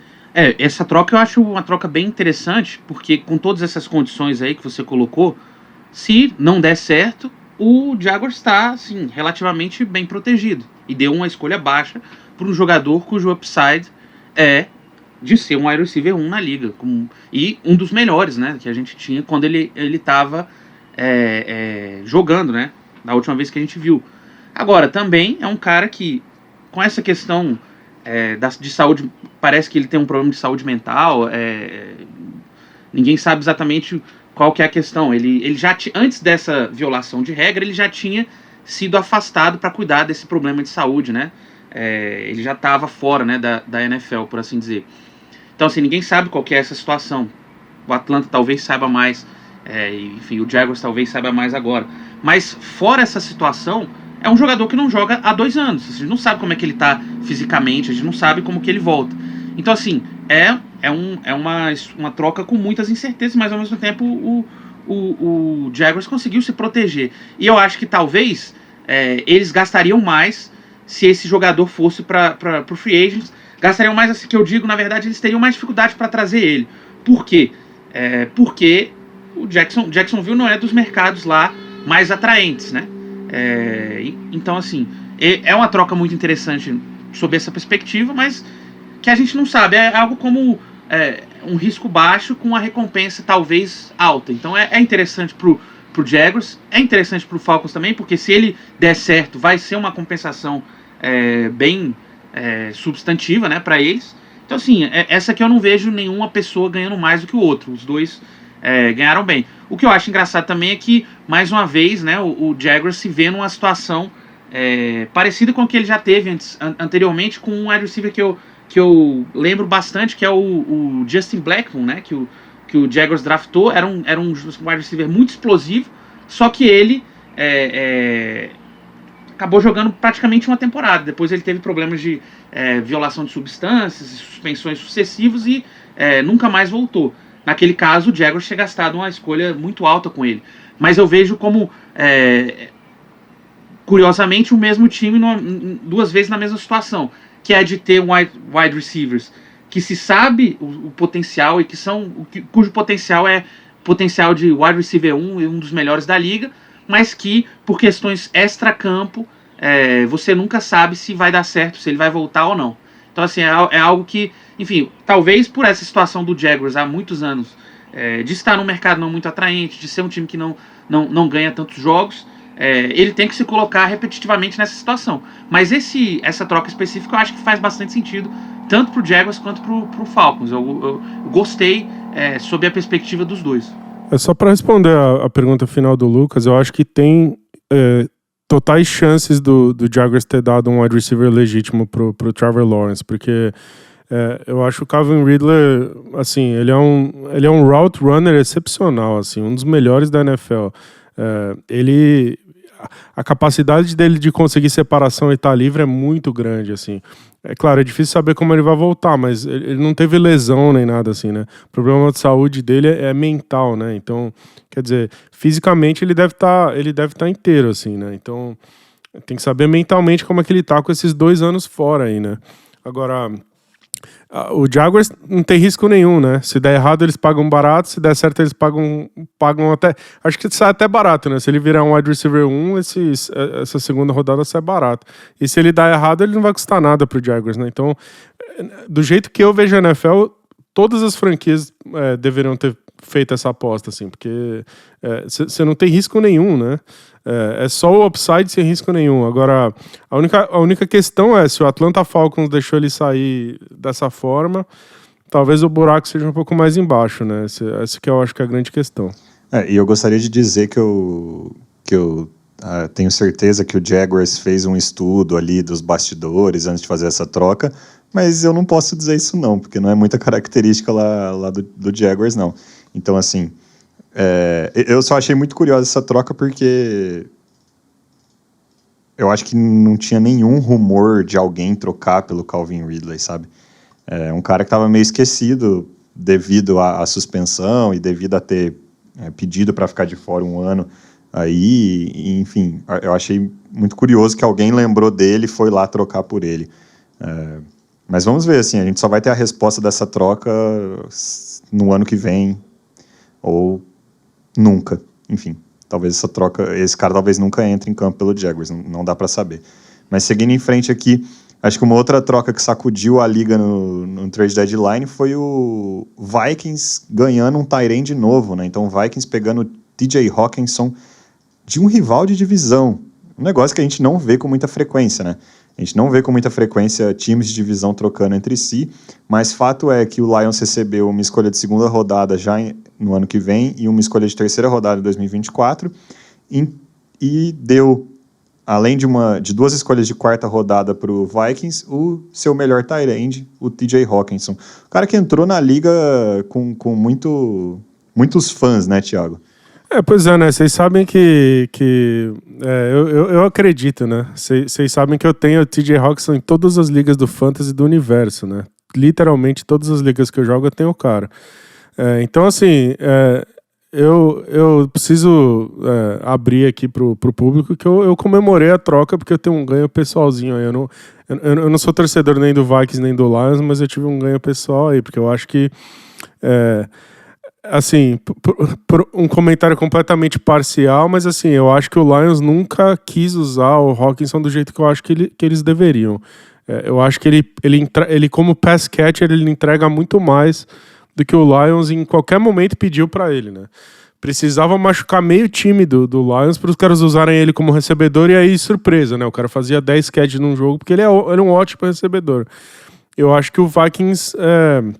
identificou isso, porque eu acho que o Vikings está buscando um tight end faz um tempo. Eu acho que eles não confiam no Irv Smith, que eles draftaram lá de Alabama para ser isso. Eu acho que a lesão do Irv Smith foi o último trigger que faltava para eles irem atrás de um jogador que eu acho que eles estavam querendo. Porque eu vejo assim, eu acho que é uma chance da gente falar um pouquinho do Vikings também, que eu acho que é um time que tá meio abaixo do radar das pessoas. Eu acho que ninguém fala do Vikings. Eu acho que é um time bem melhor do que as pessoas estão dando crédito nesse momento.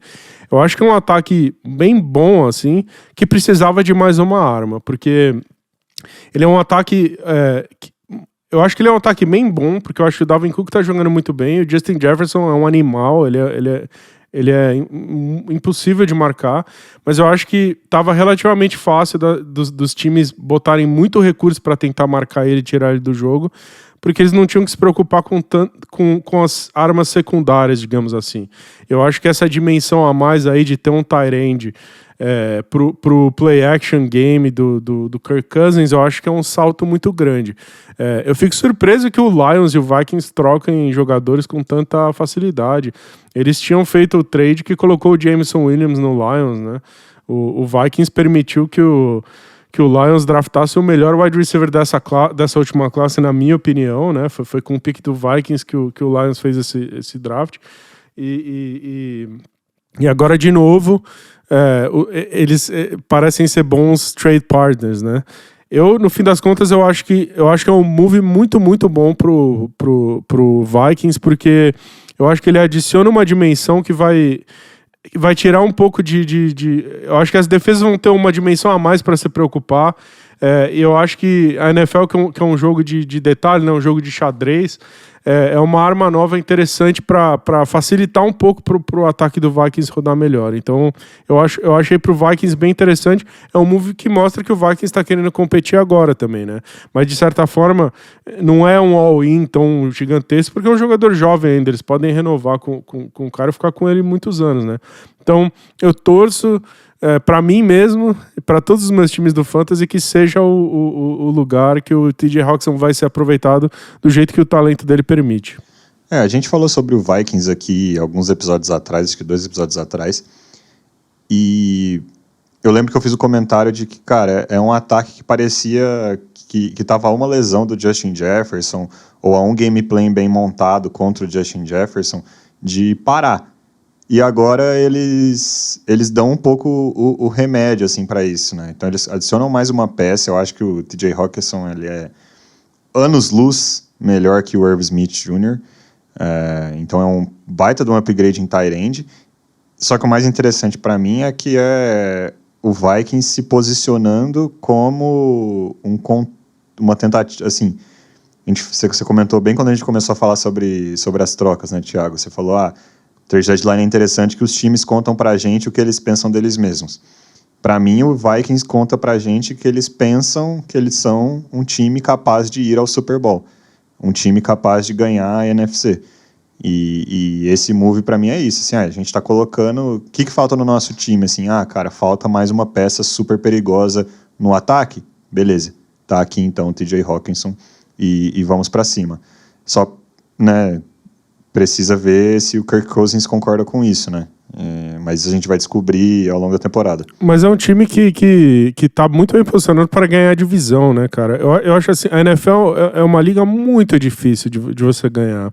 Eu acho que quando você tem uma situação dessa, que você tá praticamente garantido nos playoffs, cara, playoffs são 4 jogos ali que, cara, se você fizer 3, 4 bons jogos, você tá no Super Bowl, né? Então, assim, você tem a chance de ganhar. Então, eu acho assim, se você tá praticamente garantido nos playoffs, você tem que ir mais all-in possível, porque você não sabe quando a sua próxima chance vai ser, né, cara? Então, eu tendo a respeitar muito esses times que vão com tudo, cara, vão pras cabeças, assim. E aí, outro time que tá indo pras cabeças e tá se colocando numa posição para vencer o Super Bowl é o Philadelphia Eagles, que trocou com o Chicago Bears, né? Então aqui é já a terceira troca do Chicago Bears que a gente comenta, mas eles trocaram pelo defensive end Robert Quinn em troca de uma quarta escolha, né? Então o que eu achei curioso dessa troca é o Eagles falando... A gente fala muito sobre o Eagles e sobre o jogo de trincheiras do Eagles, né? E como eles ganham tanto no ataque quanto na defesa com as suas linhas. E acho que eles olharam e falaram assim, cara, não é suficiente não, a gente quer ganhar ainda mais, e aí foram lá buscar o Robert Quinn lá em Chicago. O que me impressiona, assim, assim, eu falei de Miami, por exemplo, que é um time que quer competir e foi buscar a peça que estava faltando, né? O Eagles meio que não tem a peça faltando, né? Assim, você pode argumentar que eles podem melhorar em algumas posições, claro, mas assim, eu não acho que faltava um defensive end para finalmente eles conseguirem. Não, para mim eles já dominavam a trincheira. Eu acho que aqui foi o caso de trazer um cara experiente, vencedor, que, enfim, que aumenta o poderio, assim, da trincheira dos caras, né? Então, nessa dos times dizendo que eles acham que eles são, acho que o Eagles não precisa dizer pra gente que eles acham que eles são. Acho que todo mundo acha que eles são o time mais forte da NFC. Então é um lance tipo, cara, assim, não dá pra... Não tem limite pra quanto bom um time tem que ser. E os caras falaram, vamos reforçar ainda mais, um pouquinho mais, né? Vamos dar mais uma dimensãozinha aqui, né, cara? Nesse jogo de xadrez todo, foi um time que quer ganhar achando mais uma peça. Mas eu acho que isso aqui também tem muito a ver com trazer um cara muito, muito experiente e vencedor, assim. Tudo que eu sei do jogador, assim, do Robert Quinn, é que ele é um baita cara de vestiário, assim. Ele é mais um líder, assim, dentro do vestiário dos caras. Então, enfim... vou dizer um negócio que eu falei antes, mas assim, é mais um time bom ficando ainda melhor, né? Sim, e eu acho que do lado do Bears é um jogador que ele acaba saindo muito por causa de não se encaixar tanto no esquema, né, de defensivo novo que você tem lá em Chicago, né? E aí o Philadelphia aproveitou-se dessa oportunidade. Provavelmente é um jogador que eles tentaram mandar para outros lugares também, não sei, não vi reportes a respeito disso, é apenas um palpite meu. E aí o Eagles conseguiu um jogador de depth muito bom para eles, né? Por uma escolha de quarto round, ou seja, uma escolha aí, média, né, do draft, né? Uma escolha alta de terceiro dia. Então, uma compensação que não é lá tão significativa, especialmente porque é um time que está já bem montado, então assim, ele pode se dar esse luxo. Eu acho que foi uma troca excelente para o Philadelphia, faz sentido também para o Chicago, conseguiram alguma compensação para um jogador que não se encaixa no sistema deles, enfim, aí agora esse jogador vai lá para um time disputando a chance de ir a um Super Bowl, ou seja, disputando tudo nessa temporada, e vai ter a oportunidade de contribuir para isso. Enfim, acho que o Philadelphia ganha bastante com essa trade. Bastante que eu digo, não no sentido de uma contribuição significativa ao que eles têm lá, mas uma contribuição ainda mais para esse objetivo deles desse ano, que é ganhar um Super Bowl. Acho que é uma troca que faz muito sentido para eles. Mas eu acho que ele é bem mais do que depth só, né? Ele vai ser titular lá e ele vai produzir bastante, né? Assim, eu falei que eles não tinham buracos, mas assim, às vezes isso é muito baseado tem tanta gente boa em volta que parece que um cara pior produz mais, né? Fica fácil. Então quem tava lá antes estava produzindo de certa forma, mas talvez baseado na quantidade de jogadores bons que tem ao redor, né? Mas, assim, eu acho que o Robert Quinn vai chegar, vai ser titular imediato e eu acho que ele vai produzir bastante, porque eu acho que ele vai ter muito espaço ali para produzir, porque ele tem uma quantidade de talento muito grande em volta. Então, eu acho que muito mais que depth, assim, ele vai chegar vai ser titular e vai jogar e vai produzir. Mas é impressionante, né? É sacanagem um time que era tão completo trazer mais uma peça, né? Assim, é sacanagem com o resto da liga. Né? Assim, eu acho que ele vai produzir imediatamente, mas pelo time que o Eagles tem, pelo próprio jogadores que ele já tem na linha defensiva, ele não vai precisar jogar todos os snaps. Ele vai ser um cara que eles vão poder realmente utilizar, mesmo nas situações de passing downs. Assim. Então, assim, nesse sentido que eu acho que ele não chega para assim, jogar todos os snaps do Philadelphia. Eu acho que ele chega para... Acho que ele chega só para completar o time mesmo, reforçar, mas não é aquele reforço como foi o Bradley Chubb que muda o time de status, sabe? Você tira um Miami Dolphins que estava brigando por um wildcard para praticamente garantir o Miami nos playoffs. O Philadelphia Eagles já está muito bem, já é um dos melhores times da liga, eu acho que vai ficar só melhor. Não chega a mudar tanto o status do time em termos de playoff.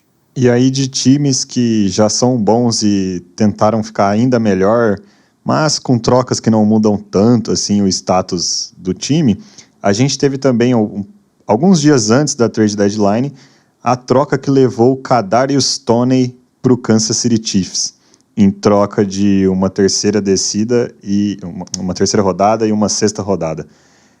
Mais uma peça para Patrick Mahomes, peça essa que foi draftada alta lá em Nova York e nunca foi muito bem utilizado ali por N motivos pelo Giants, né?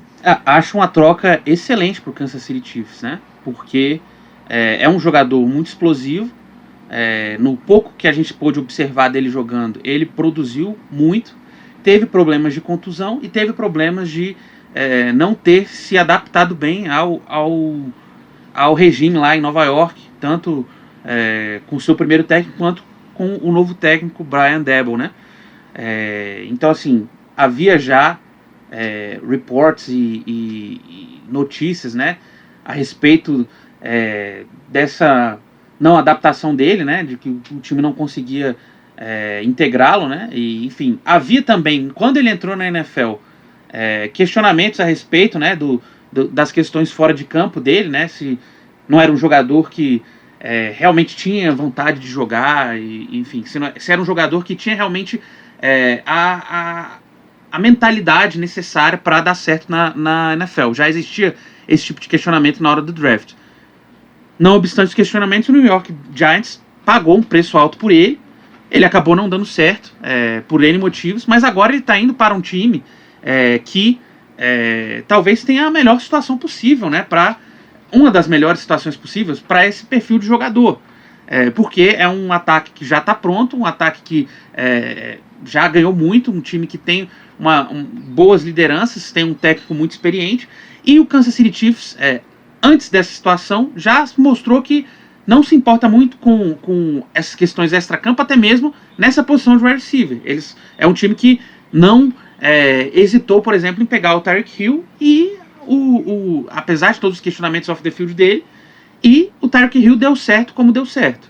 Então, assim, eu acho que é um locker room muito interessante para esse jogador que tem esses problemas eventualmente produzir. O potencial continua lá. O pouco que ele jogou no ano passado pelo Giants demonstrou que ele continua tendo um potencial extremamente explosivo, né, de ser um wide receiver que pode fazer uma grande diferença na NFL. E agora ele vai para um ataque em que ele não precisa jogar tanto assim. Não precisa chegar e produzir, enfim, ele vai estar numa situação em que eventualmente esse potencial dele possa vir a ser explorado. Eu acho que foi uma aposta muito boa do Kansas City Chiefs. A compensação é uma compensação significativa para eles, né? Mas que eles podem também se dar ao luxo de dar uma escolha de terceiro round compensatória e uma escolha de sexto round. Do lado do New York Giants, na perspectiva global da troca, realmente eles estão engolindo um prejuízo de uma escolha que não deu certo. Mas talvez seja o que eles poderiam fazer, né, e receber em troca disso. Os meus 2 dedos sobre essa troca é simples. Acho que o Toney, o Kadarius Toney, dos wide receivers que tem agora no roster do Kansas City Chiefs, é o que mais se aproxima do que o Tyreek Hill fazia. E a outra coisa se fosse o Hardman, o Juju e o Valdes-Scantling, começava a ligar para meus agentes e falar para eles procurar outro time para jogar, porque me parece uma clara sinalização de Kansas City de que esses aqui não deram certo. E não é nem a questão de você produzir ou fazer exatamente as coisas que o Tyreek Hill fazia. Não, vocês não conseguiram simplesmente serem eficientes. Então, eu estou procurando um cara que foi uma escolha de primeira rodada de um outro time, e esse time está dispensando esse jogador para uma terceira rodada, então tem uns certos off-field aí, umas questões fora de campo, que fizeram com que que New York dispensasse o Toney e trocasse para Kansas City. E ao mesmo tempo eu vejo um sinal de Kansas City de que meio de desistência já desses wide receivers que eles pegaram, ou que eles esperavam que fosse assumir um papel complementar ao Kelce no ataque de Kansas. Eu vejo, a gente falou muito aqui do Kansas City trocando a filosofia ofensiva da temporada passada para essa, porque os times estavam as defesas estavam jogando bem profundas, né? Sem blitz e tal, porque essa é a receita para parar o Patrick Mahomes. Então, o Kansas City Chiefs tomou a decisão executiva de mudar a forma como o ataque deles roda. E eu falei algumas vezes aqui esse ano que eu acho que isso ainda não funcionou. Esse jogo a tentativa de fazer o Mahomes fazer um jogo mais burocrático, mais perto da linha de scrimmage, ainda não deu certo para mim. Eu acho que começou a apagar um pouquinho nas últimas rodadas em que o Juju Smith-Schuster começou a produzir mais. Mas muitas vezes eu tô assistindo jogo do Kansas City e eu penso, cara, ninguém vai fazer um play aqui, é impressionante, assim, nenhum desses wide receivers tava fazendo play. Eu acho que o Kadarius Toney, ele é um playmaker, assim, se ele conseguir jogar, né? Dizem que ele é meio malucão lá, né? Assim, o Giants desistiu dele rápido, assim, porque ele deve ser muito difícil de lidar lá, né? Então acho que o Marcos citou essa coisa de Kansas City ter um bom locker room para ele chegar lá. Vamos ver se esse é o caso, né? Porque ele teve problema de lesão, mas ele tem questões extra-campo. Mas eu acho que é um lance bem cirúrgico, assim, de Kansas City. É uma espécie de um raise, assim, né? Do jogo de poker, assim, tipo... ao invés de dizer pra gente, ok, eu acho que não tá dando certo essa filosofia, vamos tentar algo diferente. Eu acho que é um double down, assim, né? Eu acho que é o Kansas City falando, não, a gente quer fazer isso, a gente quer esse estilo de jogo diferente, e o Toney acho que é uma arma a mais nesse sentido de fazer um estilo de jogo em que o Patrick Mahomes consiga desenvolver mais coisas perto da line of scrimmage, porque o Toney é um tipo de wide receiver que ele recebe um passe curto e consegue muitas jardas depois da recepção, né? Então eu acho o fit conta muito do que o Kansas City está tentando... O Kansas City está dizendo pra gente sobre o tipo de jogo que eles querem fazer, mas assim, eu acredito bastante no jogador. Eu acho que o talento é enorme, assim. Então tem uma chance muito grande de... Tem um cenário em que foi barato demais, né? Vai sair barato demais, né? Mas vamos descobrir nas próximas semanas, né? E o vestiário de Kansas City deve ser um ótimo vestiário para endireitar caráter, né? Porque todo mundo fala sobre o Patrick Mahomes e quão líder ele consegue ser, sabe? De ter esse perfil de liderança. E você não consegue ouvir as mesmas coisas lá em Nova York sobre o Daniel Jones, né? Então acho que já tem uma diferença crucial aí no vestiário. E, cara, se alguém...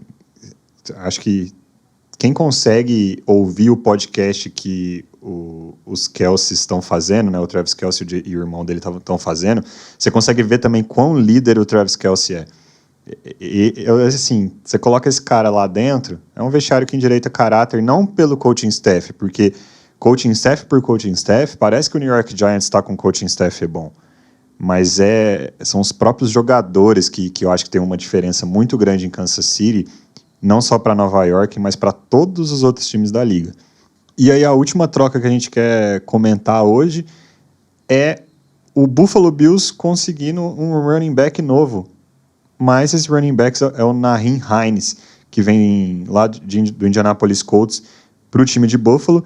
E eu falo isso com mas porque de todos os running backs que Buffalo poderia ter tentado, poderia ter conseguido até essa trade deadline, eles ficaram justamente com um cara que não é lá conhecido por como ele corre com a bola.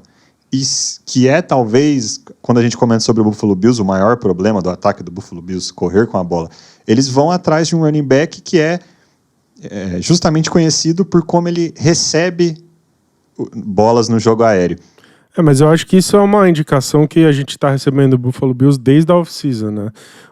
Se você for lembrar, o Buffalo Bills tinha assinado com o J.D. McKissick, que é do Washington Commanders. Ele já tinha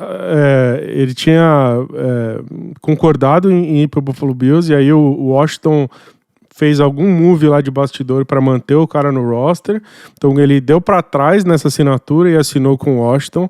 Ele é um running back recebedor, né?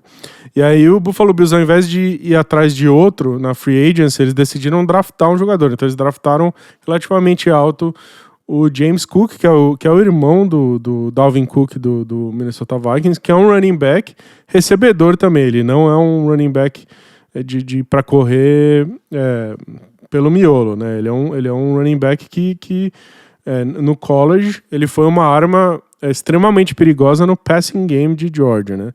E eu acho que eles esperavam que o James Cook chegasse pronto para jogar e não chegou, né? Com o rookie não é assim, é o que eu digo de supervalorizar draft picks, né? Chegou um moleque do college, primeiro jogo dele lá, ele teve um fumble horroroso lá e dali para frente ele até tem jogado um pouquinho melhor nas últimas rodadas, mas ele não tá pronto para produzir. Eu acho que alguém lá no staff ofensivo de Buffalo quer muito rodar esse jogo corrido com passes, né? Então eles foram atrás do melhor jogador que eles conseguiram com essa característica, né? E Rams ele não é um ótimo running back, mas ele é um muito bom running back, mas ele é um ótimo recebedor, assim. Ele corre rota de wide receiver até, assim. Ele é muito acima da média no recebendo a bola. Então, eu acho que é uma indicação clara do que o Buffalo Bills quer, assim. Eles estavam atrás de um tipo específico de jogador, e eu acho que o Nyheim Hines, nesse trade deadline, eu acho que talvez é uma das melhores opções que eles tinham, assim. Então, eles foram para cima dele. Eu sigo o relator nessa. Para mim é bem claro o que o Buffalo está querendo fazer, que é receber passe do Nyheim Hines. Ele quer um running back que receba passe, que tenha a capacidade para te entregar 6, 7 recepções num jogo, mover as correntes através dos checkdowns. Quando acontecer aquelas situações que marcarem a profundidade do campo com Stephon Diggs, Gabriel Davis, esse running back vai ser aquele cara que vai correr a rota certinha, vai receber o passe, vai se livrar do marcador. O pessoal ficou até, para vocês entenderem o que eu quero dizer, o que o Thiago provavelmente também quer dizer, peguem uma imagem que estava rolando no Twitter, porque tem muita gente que pensa que pegar um running back que saiba receber passe é trivial na liga. Não é.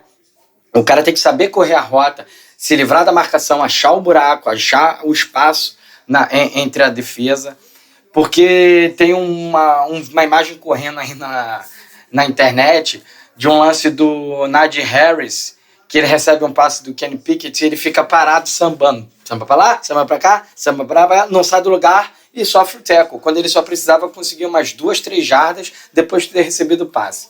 Acho que é muito claro o que o Buffalo quer fazer com isso. quer que alguém mova as correntes quando o Josh Allen não conseguir fazer isso através dos recebedores. Olhando essa troca muito rapidamente sob a outra perspectiva, é uma troca que também faz sentido, né, para o Indianapolis Colts. Há também, né, os reports de que o Nyheim Hines solicitou ser trocado, né? Então, assim, é algo que o jogador também queria, e o Colts agora passa a ser um time que não está mais disputando, pelo menos ao que se indica agora, né? Uma colocação na pós-temporada. Então, assim, eles... E é um backfield que já tem o Jonathan Taylor. Muita gente... a gente vê no Twitter alguns jornalistas falando que talvez o Colts deveria ser um vendedor mais ativo nessa trade deadline. Isso acabou não acontecendo, né? Teve gente até que chegou a cogitar trocar o Jonathan Taylor, mas claramente o time não foi por essa rota de desfazer o que eles têm lá. Só que aí você tinha o Nyheim Hines, que, enfim, seria esse wide receiver aí de third down, né? De passing downs, recebedor, que não teria no time outra função além dessa, pediu para ser trocado e eles conseguiram uma compensação até razoável. Então eu vejo como uma troca que para eles também faz um certo sentido. E o Bills, eu fico também com aquilo que vocês já falaram. Claramente estão buscando esse perfil e agora eles pegaram um wide receiver que nos seus anos de liga até hoje se mostrou muito bom nessa função. Então imagino que eles vão conseguir com o Nyheim Hines. É um jogador no qual eu acredito que ele tem toda a capacidade e já demonstrou que sabe fazer esse papel. E o Colts, quando eles estenderam o contrato do Nyheim Hines, foi um time muito criticado por isso, porque muita gente entendia que a produção do Nyheim Hines, você consegue repor ela de forma mais barata no draft. Enfim, as incógnitas do draft. Fato é que o Colts não conseguiu utilizar o Nyheim Hines bem desde então. A própria temporada passada e essa, muitas críticas sobre como utilizar o Nyheim Hines. E agora ele vai para um contender que precisava, em partes, de um cara como ele, por um preço mínimo, assim, né? Então, os termos da troca, o Bills recebe o Nyheim Hines e o Colts recebe o Zach Moss, que é um running back, desculpa aqui, mas horroroso, que não vai... Eu nem sei se ele termina a temporada dentro do roster de Indianapolis, para ser sincero, porque não tem muito motivo para o Colts querer ele. E uma escolha condicional de 5ª rodada. Então, o Bills paga nada pelo Nyheim Hines. Mesmo se der errado, mesmo se ele não conseguir ser mais ativo que o Devin Singletary no jogo aéreo, não é como se o Bills tivesse pagado muita coisa. Mas o upside aqui para o time de Buffalo é bem relevante, né? Porque eles podem resolver um problema com um cara que eles não pagaram quase nada. E esse foi mais um episódio do podcast Muito Incompetente na NFL, dessa vez cobrindo a semana 8 da Liga. Podcast esse que está disponível nas principais plataformas de podcast, então você encontra a gente em diversos lugares. E nas redes sociais, Twitter e Instagram, a gente está com @IncompetenteNFL. Espero que você tenha se divertido e até semana que vem com o nosso próximo episódio. Tchau, tchau.